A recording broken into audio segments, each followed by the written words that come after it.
This is the Milo Sweet Podcast, where you learn to be resourceful, find quick and clever ways to overcome life's challenges. And guess what? Achieve more with less. Use what you have to get where you're trying to go. Learn to do difficult.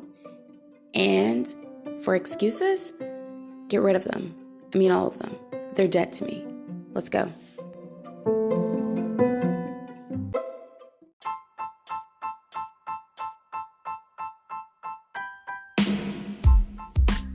Randomly, I am thinking about how does one make it through the Great Depression? As soon as COVID hit, I thought, this feels kind of more like recession, Great Depression-ish.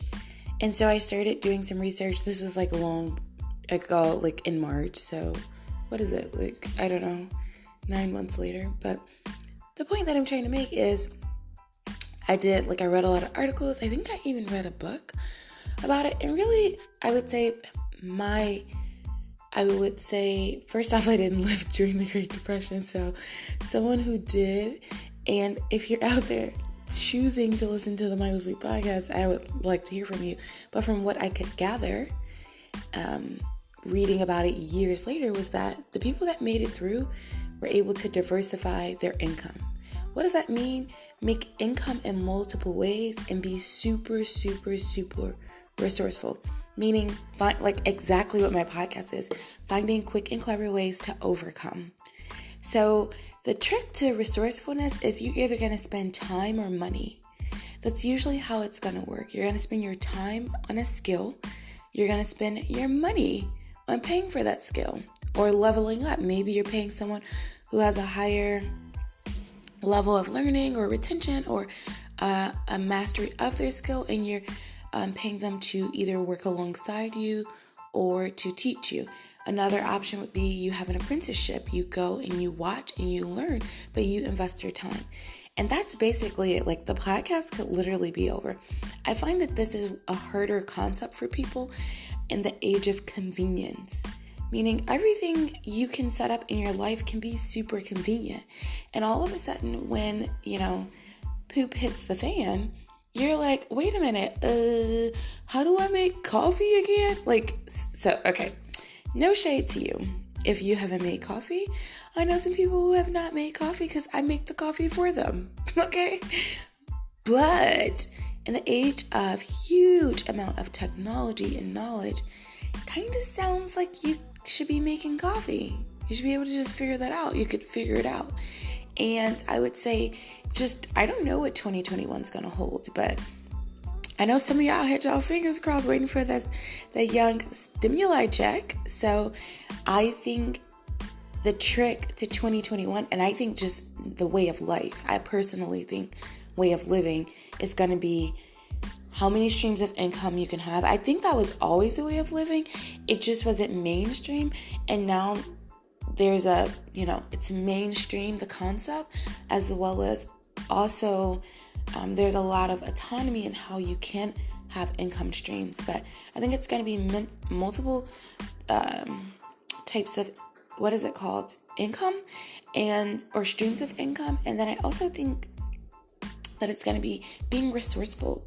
So resourceful can be a lot of things, but it's finding quick and clever ways to overcome what you do in the face of difficulties, how you think about. I actually think one of the ways of being resourceful is really 80 to 90% of how you view your challenges. So, okay, an example was, I'm trying to think of an example that's true, but that doesn't tell too much information about.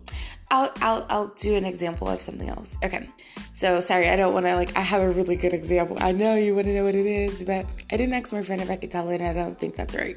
So basically, let's say my kid poops all over the floor. Let's just say that for that actually, okay, not the point. So they poop all over the floor, and I am in the meeting, a Zoom meeting. So it depends on how you view it. My kid doesn't play with the poop. They poop on the floor, they're potty training, they get up, they walk away, they finish doing whatever, right? So at some point I need to pause the Zoom meeting. Now, in the Zoom meeting, I could allow myself to get stressed. I can start freaking out. I can, feel like that's why the day is going to be horrible. Or I could just decide, well, the kid didn't play in the poop. That's great. They do know how to potty train, because if you've ever potty trained a kid, it is really hard. Like, kids have a weird little thing about poop. I guess we've trained them to just sit on that poop in that diaper, that they're like, and so now it just goes somewhere. Where does it go? So with that being said, it's how you view that. That is a problem. I'm making it really, really small. And that is something you have to clean up. And I mean, sitting poop in a hot summer, it's not ideal for a Zoom meeting, but no other kids are playing with it. The other thing is, you can say, I'll be right back, and quickly clean it up. Make sure you wash your hands, because it's poop and we're in the middle of a pandemic, and honestly, you should always wash them. But that's not the point. When they came out with that ad in the beginning of March, or whenever they came out with it, it's like hand washing. I'm like, why? I'm not mad that we have to tell each other to hand wash. I'm not mad, because I know people don't wash their hands. But I also was like, there's so many things this money could go to. Is it really helping? And then it's like, well, it's airborne. I don't know. I'm not getting into that.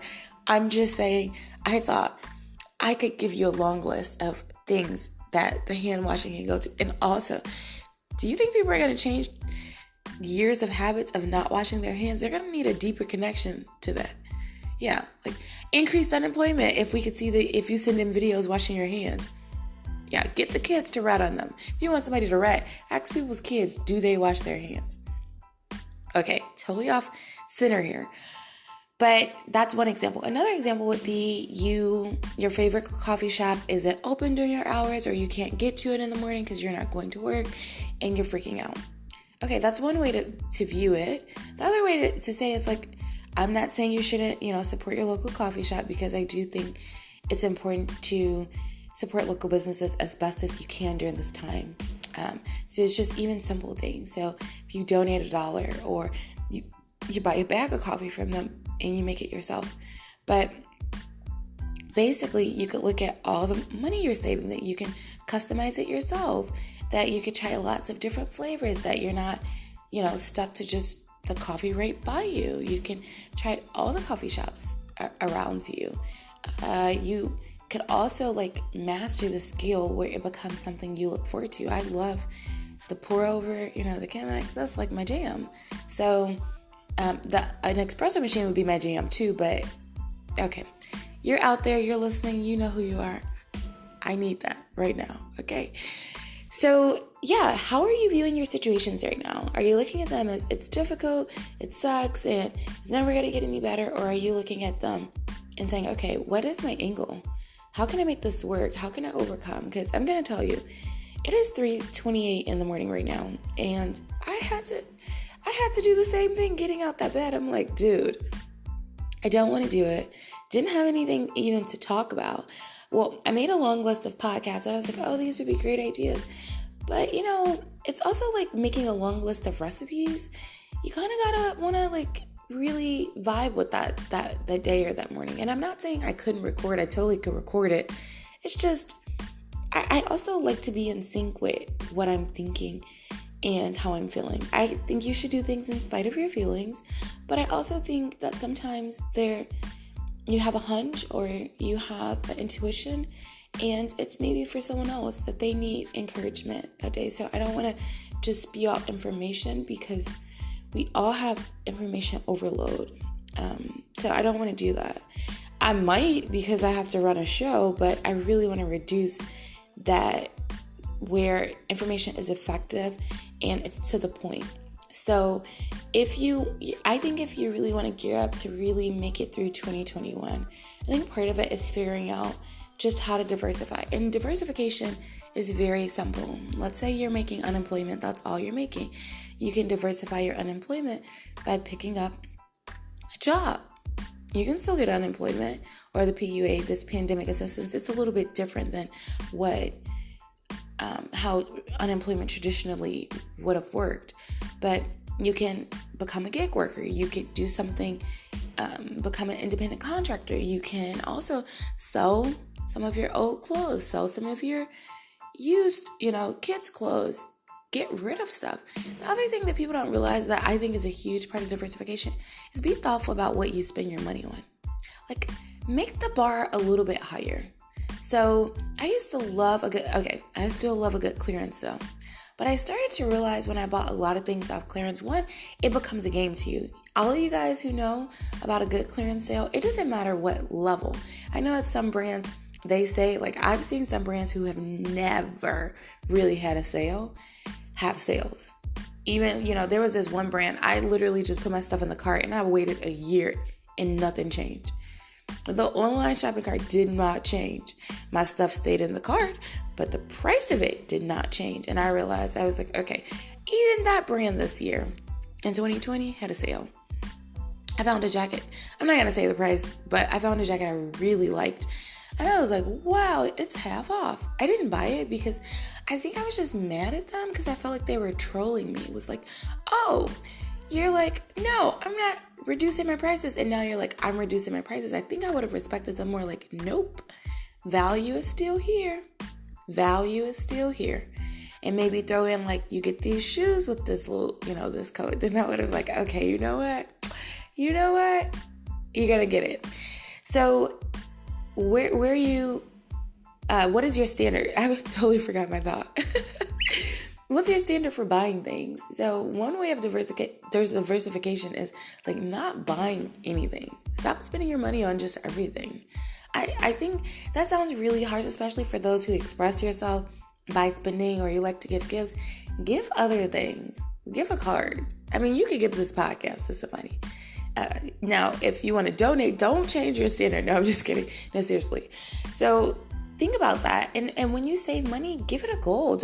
There's some money that should sit and that be there for you during an emergency. And then there's money that you can use to make money. So maybe you find something and you're like, oh, if I sell this on Craigslist, I'll make double. That would be increasing your cash flow. Eventually you want to have some residual things or things that can move off the shelf without you doing anything. Meaning, like maybe you learn a skill like web design and you charge people for maintenance of that site. And you realize they only need, 2 hours a month. Now you're able to charge a bit more for just maintaining it. So if a catastrophe happened, then you're fine. Like it's like insurance. When we pay for most insurances, most of us don't have a catastrophe.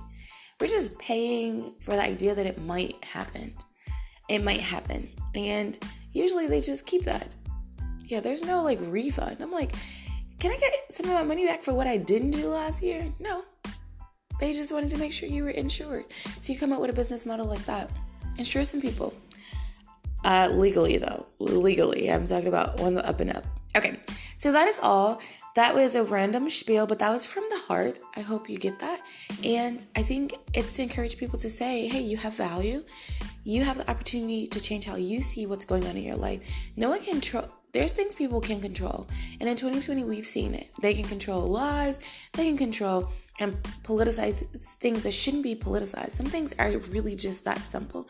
They're just science. And honestly, there's a level of cooperation we need a lot of people to have to participate. Even if you don't like it, you can still express that.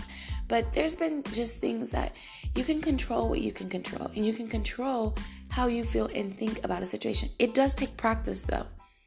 It does, because if you're not used to doing that, you have to first figure out what you are doing and then draw a line to help you figure out where you're going to get, like where you're trying to get, which is better thought process about how you see things that are difficult. A lot of times it takes more money or it takes more energy, and you have to learn to look forward to those things. And then on the flip side of the coin, you have to learn to be proactive so that you can minimize those. All right, that is all.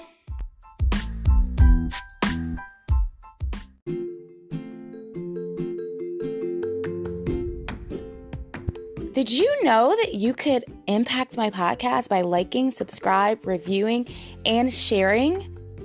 And also donating? You would totally make my day. Come on, make my dreams come true.